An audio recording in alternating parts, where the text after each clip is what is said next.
surprise party ang hinandog ng kanyang fans kay Luis de los Reyes. Itinuturing ni Luis na best gift na natanggap niya this year ang pagbida sa primetime soap na One True Love. Makichika kay Katati Bayan. Abot tenga ang ngiti ng One True Love star na si Luis de los Reyes nang sorpresahin ng kanyang fans sa 90th birthday celebration niya.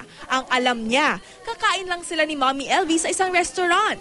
Yun pala, may inihandang munting salo-salo ang fans para kay Luis. First time ko rin kasing na-surprise ng mga fans since na nag-start ako.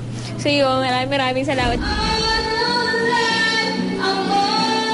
Game nakipagkantahan at nagpa-picture si Luis.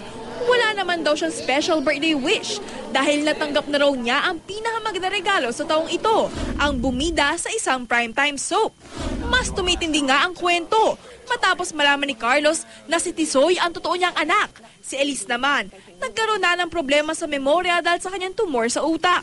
Abangan niyo yung mga revelation ni Leila, ni Carlos at ni Ellen. At syempre, tingnan din natin kung hanggang saan tatagal ang pagmamahalang Elise at Tisoy. Ang next target daw ni Luis ay matapos na ang kanyang kursong foreign service next year. Ibig sabihin ba nito, gusto nang iwan ni Luis ang showbiz? Gusto ko magkaroon ng job away from show business din. Parang mas gusto kong matutunan yung kung ano talaga yung nire-require ng course ko.